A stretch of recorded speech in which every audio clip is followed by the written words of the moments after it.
Hello दोस्तों, कैसे आप लोग। आशा करता हूँ सभी लोग अच्छे ही होंगे। मैं हूँ दिलीप वाघमोड़े और आप देख रहे हैं हमारा यूट्यूब चैनल, जहाँ पर हम डिप्लोमा इंजीनियरिंग मैथमेटिक्स और उसके साथ साथ हायर मैथमेटिक्स की वीडियोस अपलोड करते हैं। तो दोस्तों, यदि आप हमारे चैनल पे नए हो तो सबसे पहले हमारे चैनल को सब्सक्राइब करो, ताकि आगे जो भी वीडियोस हम अपलोड करेंगे उसकी नोटिफिकेशन आपको आ जाएगी। तो आज हम नेक्स्ट चैप्टर जो है हमारा मैट्राइसेस वो देखने वाले हैं स्टूडेंट। तो मैट्राइसेस क्या होता है, मैट्राइसेस के टाइप्स कितने होते हैं, वो सारी की सारी चीज़ें आज यहाँ पे हम देखने वाले हैं। तो मैट्राइसेस क्या होता है देखते हैं स्टूडेंट। नेक्स्ट चैप्टर है हमारा मैट्राइसेस। मैट्राइसेस तो स्टूडेंट, मैट्राइसेस मतलब क्या होता है। सिंपल है, बहुत ही आसान टॉपिक है। मैट्राइसेस मतलब ऐसे नंबर का सेट जिसे हम रेक्टेंगुलर फॉर्म में यदि अरेंज कर पाते हैं तो उसी को हम मैट्रिक्स कहते हैं। मतलब कोई भी नंबर का सेट है, इसे यदि उस नंबर को यदि हमने किस रेक्टेंगुलर फॉर्म में यदि अरेंज कर दिया, फॉर एग्जांपल कोई भी नंबर से उसको यदि हमने इस तरह रेक्टेंगल फॉर्म में यदि अरेंज कर दिया तो उसी को क्या कहते हैं स्टूडेंट, हम मैट्रिक्स कहते हैं। मैट्रिक्स कहते हैं। तो देखते हैं, उसकी डेफिनेशन भी देख लेंगे कि मैट्रिक्स की डेफिनेशन क्या होती है। तो चलो स्टूडेंट, डेफिनेशन राइट कर लेते हैं हम उसका। Definition a matrix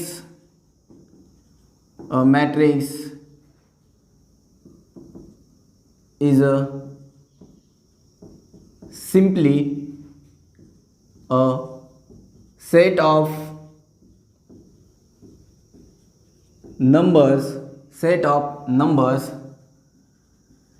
arranged in a rectangular table.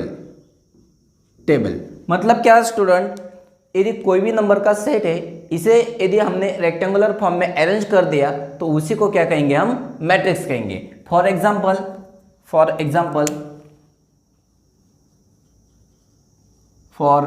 Example matrix A B C D E F. तो इस टाइप में यदि सपोज मान लो A B C D E F, ये कोई हमारे नंबर है, उस नंबर को यदि हमने रेक्टेंगुलर फॉर्म में अरेंज कर दिया तो उसी को क्या कहेंगे स्टूडेंट, हम मैट्रिक्स कहेंगे। उसी को क्या कहेंगे, हम मैट्रिक्स कहेंगे। नाउ मैट्रिक्स के बारे में हमें कुछ चीज़ें पता होनी चाहिए जो कि बहुत ही इंपॉर्टेंट है। जो मैट्रिक्स में हॉरिजॉन्टली लाइन दिख रही है हमें, मतलब ए बी सी, तो हॉरिजॉन्टली लाइन जो दिखती है तो उसे कहते हैं हम, उस लाइन को कहते हैं रो। मतलब जो हॉरिजॉन्टल लाइन है उसे कहेंगे हम रो। सिमिलरली जो वर्टिकल लाइन दिख रही है हमें, जो वर्टिकल लाइन दिख रही है उसे कहते हैं हम कॉलम। ध्यान में रखिए स्टूडेंट, जो हॉरिजॉन्टल लाइन है उसे कहेंगे हम रो, और जो वर्टिकल लाइन है उसे कहते हैं हम कॉलम। नाउ उसके बाद आता है हमारा ऑर्डर ऑफ मैट्रिक्स। तो मैट्रिक्स का जो ऑर्डर होता है वो कैसे डिफाइन करते हैं, तो देखते हैं स्टूडेंट यहाँ पे हम। ऑर्डर ऑफ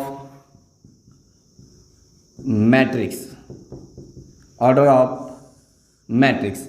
सपोज मान लो if A is equal to this matrix A I J. मैं बताता हूँ ए आई जे क्या है, बाद में हम जनरल फॉर्म लिखेंगे तब मैं बता दूंगा आपको ए आई जे क्या होता है। तो मैट्रिक्स यदि हम लिखते हैं तो उसका ऑर्डर होता है हमारा रो बाय कॉलम। ध्यान में रखिए student, row by column. Okay student, समझ में आ गया। यदि कोई मैट्रिक्स दिया है तो उसके ऑर्डर कैसे फाइंड करेंगे हम, रो बाय कॉलम या फिर रो इनटू कॉलम। मतलब नंबर ऑफ रोज कितनी होंगी उसमें और नंबर ऑफ कॉलम्स कितने होंगे, तो यहाँ से हम उसको फाइंड करेंगे। तो देखते हैं स्टूडेंट, मैट्रिक्स फॉर्म को जनरलाइज कैसे किया जाता है। तो हम राइट कर लेंगे यहाँ पे, in general matrix of order m by n मतलब m क्रॉस n ऑर्डर का मैट्रिक्स कैसे लिखा जाता है, तो यहाँ पे हम देख लेते हैं स्टूडेंट। ए मैट्रिक्स है हमारे पास, ए मैट्रिक्स है हमारे पास 1 1 1 2 1 3 एंड सो ऑन। कितने कॉलम से हमारे पास n, तो यहाँ पे आ जाएगा A1 n। Similarly second A21 A22 A23 and so on A2n and so on and so on. यहाँ पे आ जाएगा कितने रोज कितने हमारे पास m, तो यहाँ पे आ जाएगा AM1 AM2 AM3 and so on AMn column से। तो इसका ऑर्डर बन जाएगा स्टूडेंट हमारा m क्रॉस n। क्यों बना m क्रॉस n ऑर्डर उसका, क्योंकि हमारे पास नंबर ऑफ रोज कितनी है स्टूडेंट m टाइम्स है, तो इसीलिए रो m टाइम्स लिया हमने। सिमिलरली हमारे पास कॉलम कितने टाइम्स है n टाइम्स है, तो इसीलिए उसका ऑर्डर क्या बना हमारा m by n, m by n। ध्यान में रखिए स्टूडेंट, अभी जस्ट मैंने बताया था जो भी हॉरिजॉन्टल लाइन होती है उसको क्या कहते हैं हम, फिर से एक बार बता दे रहा हूं मैं, जो हॉरिजॉन्टल लाइन होती है उसको कहते हैं हम रो, और जो भी वर्टिकल लाइन होती है इसे क्या कहते हैं हम, कॉलम। ध्यान में रखिए स्टूडेंट, कॉलम बहुत ही इंपॉर्टेंट चीज है ये, बेसिक चीज से पूरा का पूरा मैट्रिक्स का हम यहाँ पे कंसेप्ट लेने वाले हैं स्टूडेंट। तो देखते हैं नेक्स्ट टॉपिक क्या आता है हमारा।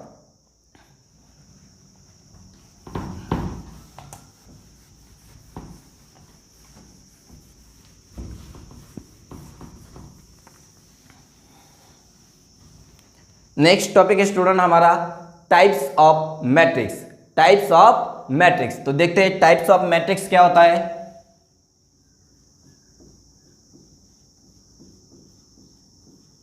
टाइप्स ऑफ मैट्रिक्स, या फिर उसे मैट्रिसेस भी कह सकते हैं हम, टाइप्स ऑफ मैट्रिक्स। तो उसमें फर्स्ट टाइप होता है हमारा स्क्वायर मैट्रिक्स। फर्स्ट टाइप है हमारा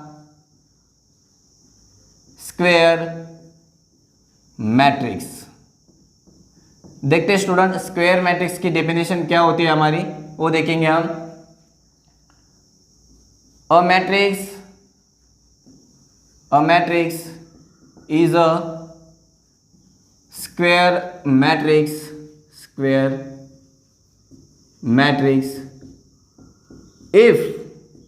if number of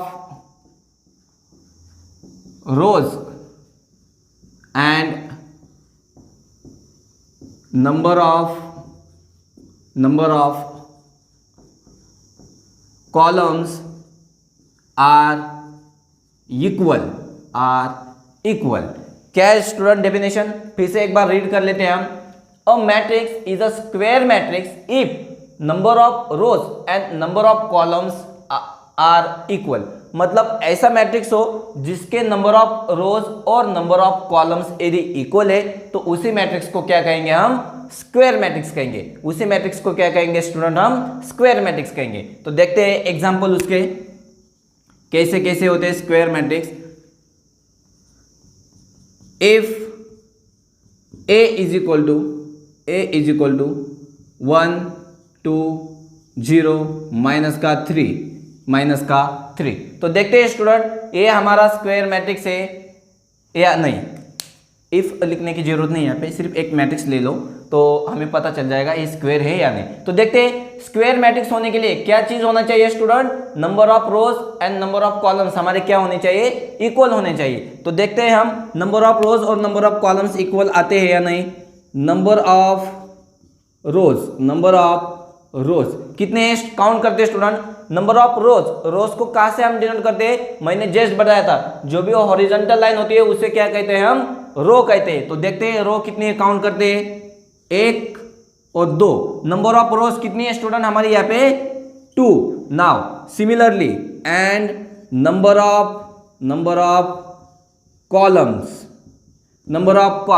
कॉलम कहां से डिनोट करते हैं, जो भी वर्टिकल लाइंस होती है उसे क्या कहते हैं स्टूडेंट, हम कॉलम कहते हैं। तो यहाँ पे एक कॉलम है और ये है हमारा सेकंड कॉलम, तो नंबर ऑफ कॉलम कितने बन गए स्टूडेंट हमारे 2। मतलब क्या हुआ, देखो स्टूडेंट यहाँ पे नंबर ऑफ रोज भी हमारे 2 मिल गई और नंबर ऑफ कॉलम्स भी कितने मिल गए हमारे 2 मिल गए। इसका मतलब इसका ऑर्डर भी क्या बन जाएगा हमारा 2/2, रो बाय कॉलम होता है, ध्यान में रखिए, रो बाय कॉलम। यदि किसी मैट्रिक्स का नंबर ऑफ रोज और नंबर ऑफ कॉलम्स इक्वल आ जाता है तो उसी मैट्रिक्स को क्या कहते हैं हम, स्क्वायर मैट्रिक्स। तो यहां से हम बोल देंगे hence A is a square matrix, A is a square matrix. ध्यान में रखिए स्टूडेंट, आपको सिर्फ नंबर ऑफ रोज कितनी है और नंबर ऑफ कॉलम्स कितने हैं एक काउंट करने। यदि वो दोनों नंबर ऑफ रोज और कॉलम यदि इक्वल आ जाते हैं तो उसी को क्या कहेंगे हम, स्क्वायर मैट्रिक्स, स्क्वायर मैट्रिक्स। ध्यान में रखिए स्टूडेंट। नाउ हमारा सेकंड टाइप है मैट्रिक्स का रेक्टेंगुलर मैट्रिक्स। देखते हैं रेक्टेंगुलर मैट्रिक्स क्या होता है स्टूडेंट, बहुत ही आसान टॉपिक है। अच्छे से यदि आप प्रिपेयर करोगे ना तो पूरा का पूरा चैप्टर आपको समझ में आ जाएगा। सेकंड टाइप होता है हमारा rectangular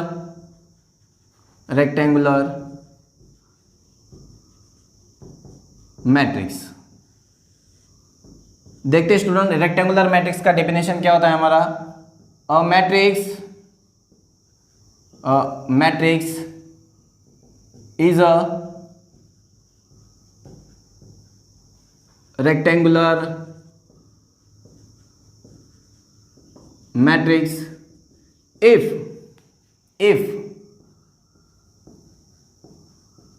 number of rows and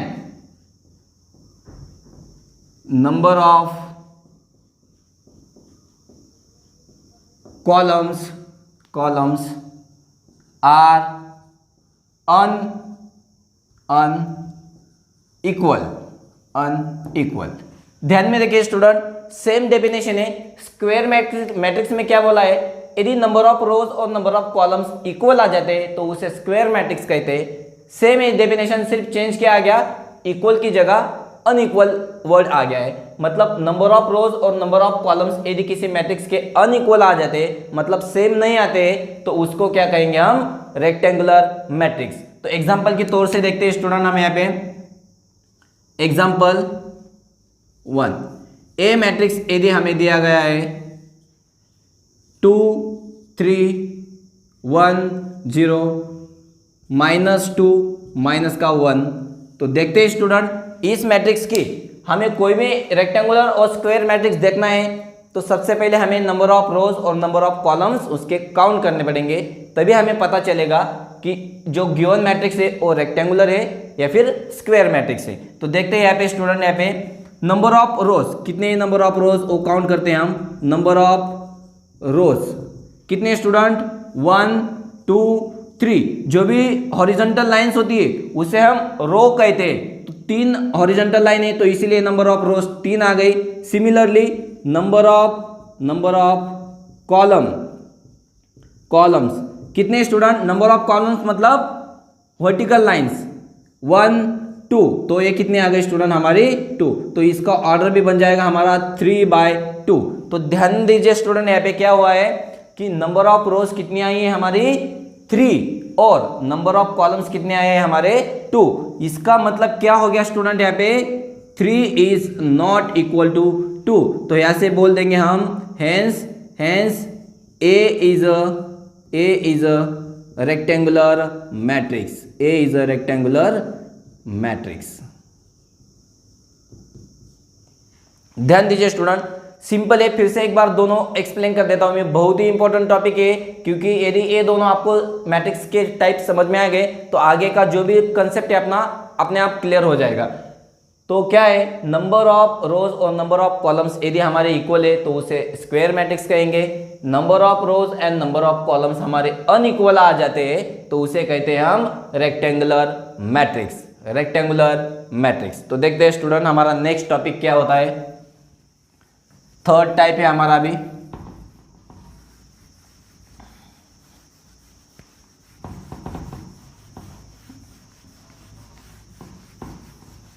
type number 3,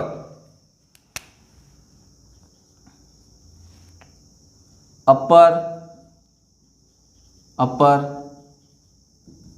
triangular matrix, upper triangular matrix. Definition right कर लेते स्टूडेंट उसका। अपर ट्रायंगुलर मैट्रिक्स मतलब क्या होता है उसका डेफिनेशन राइट कर लेंगे। A matrix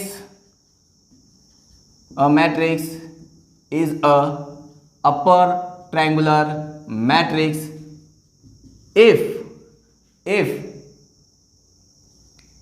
aij is equal to 0 for all I is greater than j, I is greater than j। तो ध्यान दीजिए स्टूडेंट, क्या बोला है उन्होंने, ऐसा मैट्रिक्स है जो अपर ट्रायंगुलर है, लेकिन कंडीशन क्या दी है उन्होंने, if aij is equal to 0 for all I is greater than 0। तो इसके लिए आपको aij मतलब क्या है वो पता होना चाहिए स्टूडेंट। हमने अभी जनरल मैट्रिक्स लिया था a11, a12, a13 इस टाइप में, a21, a22 इस टाइप में लिया था। मतलब 11 जो है मतलब यहाँ पे aij आया है, तो i जो होता है उसको हम रो को डिनोट करते हैं और j होता है वो हमारा कॉलम को डिनोट करता है। ध्यान में रखिए ये चीज सिंपल है, ith रो और jth कॉलम इस टाइप से लेते हैं। यहाँ पे देखो ये जो एलिमेंट है हमारा, इसकी जो पोजीशन है मतलब फर्स्ट रो और फर्स्ट कॉलम की पोजीशन पे ये एलिमेंट हमारा प्रेजेंट है। सिमिलरली यदि इसे देखा जाए a13 मतलब क्या है इसका कि फर्स्ट रो पहला जो एलिमेंट है मतलब जो होता है वो रो होता है, सेकंड एलिमेंट हमारा कॉलम होता है। मतलब यहाँ पे फर्स्ट रो और थर्ड कॉलम की पोजीशन पे एलिमेंट हमारा प्रेजेंट है। सिमिलरली यहाँ पे देखा जाए तो i इज ग्रेटर देन 0 के ऊपर जितनी भी कंडीशंस आएंगे हमारे, यदि फर्स्ट एलिमेंट हमारा बड़ा है सेकंड एलिमेंट से, तो उस जगह सब एलिमेंट हमारे क्या बन जाएंगे, 0 बन जाएंगे। तो देखते हैं स्टूडेंट, एग्जांपल से आपको अच्छे से समझ में आ जाएगा कि अपर ट्रायंगुलर मैट्रिक्स मतलब क्या होता है। Example first a is equal to 1 3 0 minus का 2।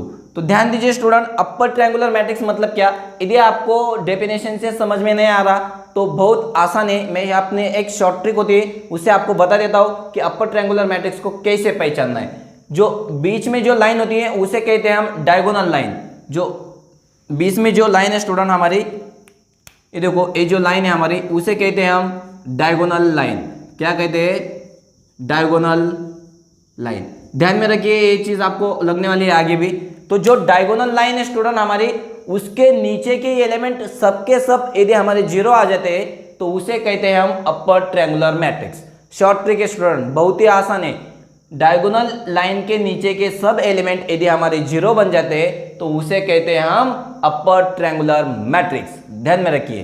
सेकेंड एग्जाम्पल देखते हैं student, a is equal to 0 1 2 0 -1 3 0 0 0।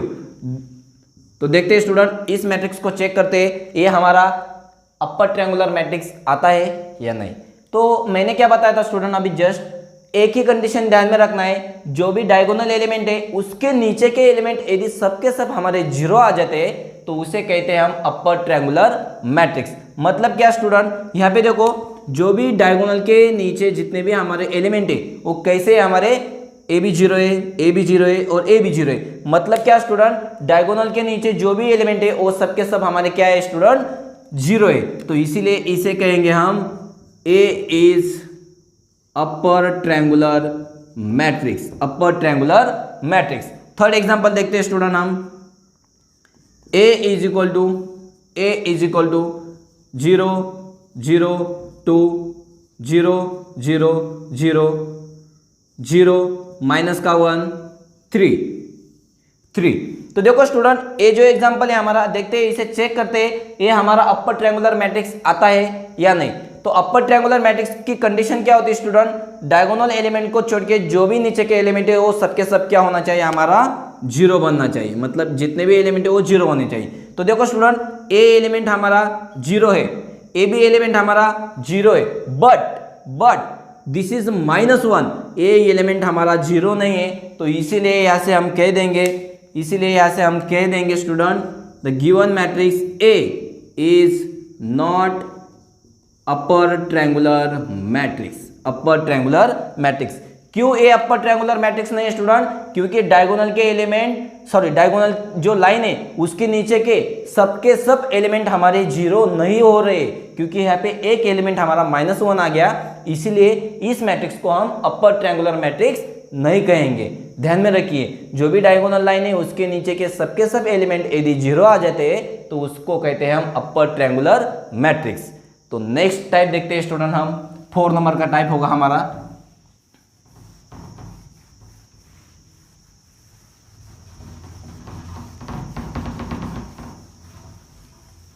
Type number 4, lower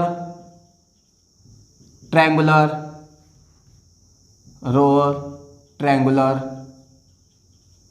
matrix.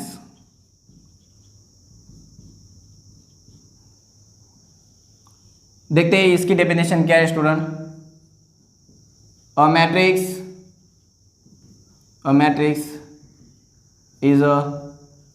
is a lower triangular matrix if Aij is equal to 0 for all r is less than j। अभी condition क्या है student हमारी? यहाँ पे condition थी i greater than 0, i greater than j, और यहाँ पे बन गया i लेस देन j। तो देखते हैं, आपको एग्जांपल के तौर से बताते हैं स्टूडेंट। यहाँ पे हमने देखा था डायगोनल लाइन के नीचे यदि सब एलिमेंट जीरो हो जाते तो उसे कहते हैं अपर ट्रायंगुलर। सेम इसमें क्या होगा चेंजेस स्टूडेंट हमारा, यदि डायगोनल एलिमेंट के जो डायगोनल लाइन है उसके ऊपर के एलिमेंट यदि अभी हमारे सब जीरो के जीरो हो जाते हैं तो उसे कहेंगे हम लोअर ट्रायंगुलर मैट्रिक्स। तो देखते हैं एग्जांपल से student. Example first, a is equal to 3 - 2 1 0। तो देखो स्टूडेंट क्या कंडीशन बताया था हमने, यदि डायगोनल लाइन के ऊपर के एलिमेंट सबके सब हमारे जीरो आ जाते हैं तो उसी को क्या कहेंगे हम अपर ट्रायंगुलर मैट्रिक्स। देखो स्टूडेंट यहाँ पे डायगोनल एलिमेंट के ऊपर सबके सब जीरो है तो उसीलिए इस मैट्रिक्स को क्या कह देंगे हम, A is lower triangular matrix. ध्यान में रखिए स्टूडेंट, यदि डायगोनल लाइन के ऊपर सबके सब एलिमेंट हमारे जीरो आ जाते हैं तो उसे कहते हैं हम lower triangular matrix. Example number 2, a is equal to 0 0 0 0 0 0 0 0 0। Okay student, इस एग्जांपल को देखो, आप इस एग्जांपल को देख के आप कंफ्यूज हो गए होंगे, यार यहाँ पे तो सबके सब जीरो है। टेंशन लेने का नहीं, क्यों? हमने कंडीशन क्या बताया आपको, सिर्फ जो भी डायगोनल लाइन है उसके ऊपर के सब एलिमेंट हमारे जीरो होने चाहिए, बाकी के एलिमेंट कुछ भी हो उससे हमें कोई दिक्कत ही नहीं, क्योंकि उसके ऊपर हमें कंडीशन चेक ही करना नहीं है। सिर्फ हमें कंडीशन चेक करना है, डायगोनल के ऊपर सबके सब यदि एलिमेंट हमारे जीरो बन जाते हैं तो वो मैट्रिक्स हमारा क्या बन जाएगा, लोअर ट्रायंगुलर मैट्रिक्स। तो जो बाकी के एलिमेंट है उसको चेक करने की जरूरत ही नहीं है हमें। तो देखते हैं स्टूडेंट इसमें क्या है। देखो डायगोनल के ऊपर जितने भी हमारे एलिमेंट आए हैं वो सबके सब क्या है स्टूडेंट, हमारे जीरो है। तो इसीलिए ये जो पूरा जीरो मैट्रिक्स है हमारा, इसे नल मैट्रिक्स भी कहते हैं। यदि सबके सब एलिमेंट हमारे जीरो बन जाते हैं ना तो उस मैट्रिक्स को हम जीरो मैट्रिक्स या फिर नल मैट्रिक्स कहते हैं। आगे देखने वाले वो हम तो देखते हैं, this is lower triangular matrix, lower triangular matrix. एक और लास्ट एग्जांपल देख लेते हैं स्टूडेंट। तो थर्ड एग्जांपल है हमारा a इज इक्वल टू 0 1 0, यहाँ पे लूँगा हम -2 0 0 3 5 0। तो देखते हैं स्टूडेंट, यहाँ पे देखो जो भी अब डायगोनल लाइन है उसके ऊपर के सब एलिमेंट हमें चेक करना है। तो इतने एलिमेंट हमारे डायगोनल के ऊपर आ गए हैं, ए भी हमारा जीरो है, ए भी हमारा जीरो है, लेकिन यहाँ पे देखो student this is not zero, तो ए एलिमेंट हमारा जीरो नहीं है। तो इसीलिए कहेंगे हम इसे A is not lower triangular matrix, lower triangular matrix. क्यों नहीं है? क्योंकि यहाँ पे देखो डायगोनल के ऊपर सबके सब एलिमेंट हमारे जीरो नहीं आ रहे हैं स्टूडेंट, यहाँ पे 1 आ गया है, तो इसीलिए इसे हम लोअर ट्रायंगुलर मैट्रिक्स नहीं कह सकते। ओके, समझ में आ गया होगा स्टूडेंट आपको। यदि आपको एग्जांपल्स अच्छे से समझ में आ रहे हैं स्टूडेंट तो वीडियो को जरूर लाइक कीजिए और अपने दोस्तों के साथ शेयर कीजिए। नेक्स्ट टाइप है स्टूडेंट हमारा 5 नंबर का, 5 नंबर का टाइप है हमारा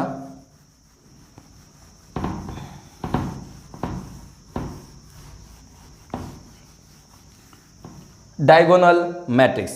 और 2 टाइप बचे स्टूडेंट हमारे, वो ले लेंगे हम डायगोनल मैट्रिक्स, डायगोनल मैट्रिक्स। यदि आपको लोअर ट्रायंगुलर और अपर ट्रायंगुलर मैट्रिक्स समझ में आ गए होंगे स्टूडेंट, तो डायगोनल मैट्रिक्स आपको समझने में दिक्कत नहीं आएगी, बहुत ही आसानी। देखते हैं उसकी डेफिनेशन क्या होती है। अ matrix is a diagonal matrix if aij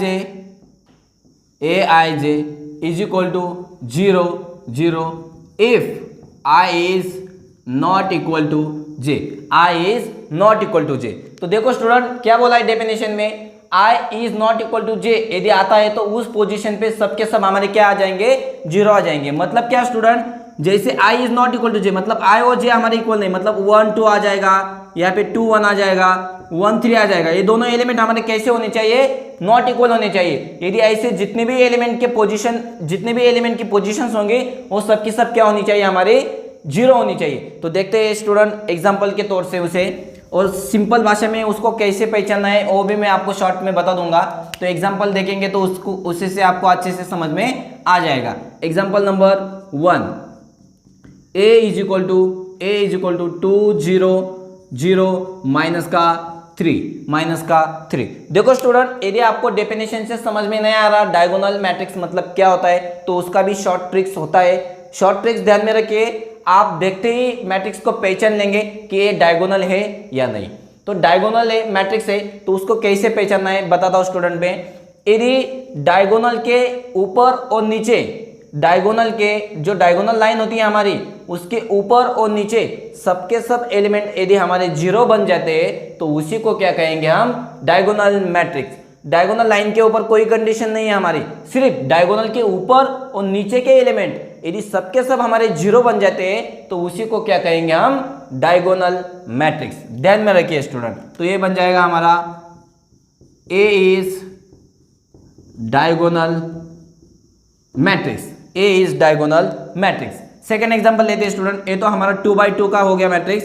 second example लेते हैं 3x3 का, 1 0 0 0 0 0 0 0 माइनस का 3। तो देखते हैं स्टूडेंट यहाँ पे कंडीशन चेक करते हैं। क्या बताया था मैंने डायगोनल मैट्रिक्स के लिए, जो भी डायगोनल लाइन है उसे छोड़ दो और बाकी के जितने भी ऊपर और नीचे के एलिमेंट है वो सबके सब क्या होना चाहिए, हमारे 0 होना चाहिए। तो देखो स्टूडेंट यहाँ पे हमारे डायगोनल के ऊपर सबके सब एलिमेंट 0 है। सिमिलरली डायगोनल के नीचे भी देख लो, सबके सब एलिमेंट हमारे क्या है स्टूडेंट, 0 है। यदि डायगोनल के ऊपर और नीचे सबके सब एलिमेंट हमारे 0 बन जाते हैं तो उसी मैट्रिक्स को क्या कहते हैं स्टूडेंट, हम A is a diagonal matrix, A is a diagonal matrix. ध्यान में रखिए स्टूडेंट, यदि ऊपर और नीचे एक भी एलिमेंट हमारा नॉन जीरो आ जाता है तो उस मैट्रिक्स को हम डायगोनल नहीं कहेंगे। जैसे कि लास्ट एग्जांपल देख लेते हैं student, A is equal to, suppose मान लो यहाँ पे हमारा 1 0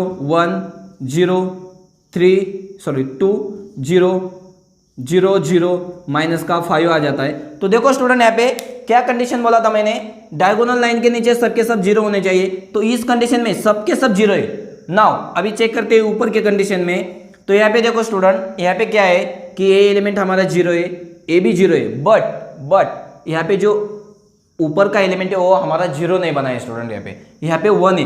तो हमने कंडीशन देखा था डायगोनल के ऊपर और नीचे सबके सब एलिमेंट कैसे होने चाहिए, हमारे 0 होने चाहिए। लेकिन यहाँ पे एक एलिमेंट हमारा 0 नहीं हुआ तो इसे हम A is not diagonal matrix, not diagonal matrix. ध्यान में रखिए स्टूडेंट, सिर्फ चेक करना है आपको, डायगोनल के ऊपर यदि सबके सब एलिमेंट हमारे 0 बन जाते हैं और नीचे भी सबके सब एलिमेंट 0 बन जाते हैं तो उसी मैट्रिक्स को क्या कहेंगे हम, डायगोनल मैट्रिक्स, डायगोनल मैट्रिक्स। एक लास्ट टाइप है स्टूडेंट, उसको देख लेते हैं क्योंकि वो बहुत ही इंपॉर्टेंट है हमारा।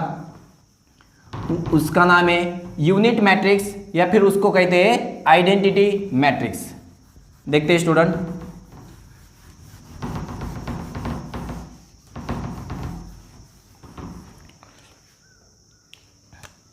6 नंबर